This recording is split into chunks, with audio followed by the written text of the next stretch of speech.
excited for you guys. Yeah, we are too. How strange is it interviewing your dad and vice versa, getting interviewed by your daughter?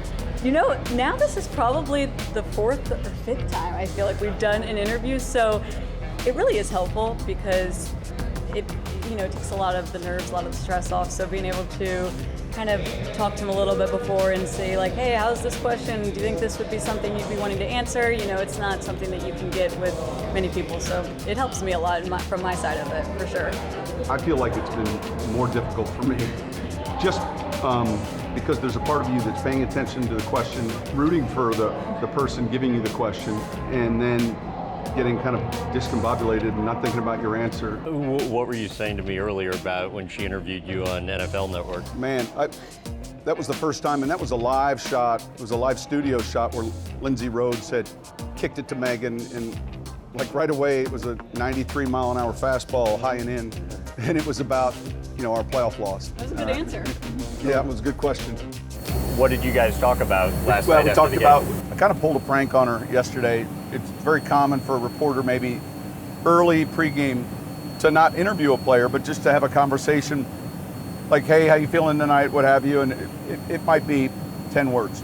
Yeah. And so her plan was to visit with Mark Ingram and then to visit with Drew about, it's the first time that since you've been here, you're going to open with 2 home games to start the season.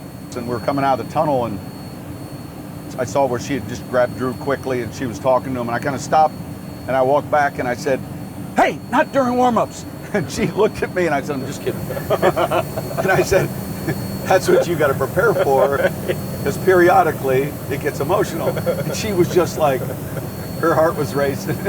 You ever done that to anybody? Never, no, I never. And it was painful to do it to your own daughter. But quickly, and Drew came in the locker room and he was like, we were just laughing. I heard though that tunnels become like a no-no for you for media, right? Oh, I think it's just a matter of space. Yeah. And so sometimes when all of a sudden the cords cross your team's, walking area, it's that happy balance. And somebody said last night you don't like cameras in the huddle, or when people are getting like pumped up. Yeah, again, so you guys all are familiar with boom mics, and right. Forever our league has had a boom mic behind the bench. Right. And so that's fine. It's part of the fan experience for the television viewer.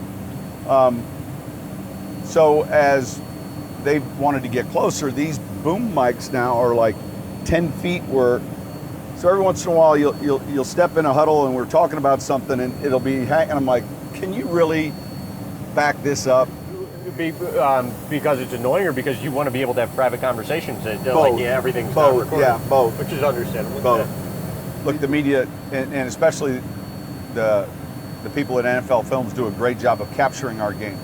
So we're required to wear mics in certain games, and the center is mic'd up, and so that just keeps, the fans want more and more of that closeness to the game. But it also starts to become invasive. Yeah. And sometimes it's just your nerves so Megan got a quick taste of maybe, I said to Megan, I said, look, Pro Bowl's a great working opportunity. Everyone's happy, and there's not a lot of stress in that game, and preseason, to some degree that exists.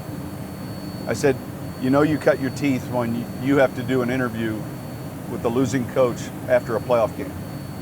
And she was like, I don't even like the sound of that. But there's a progression there, and she did well last night.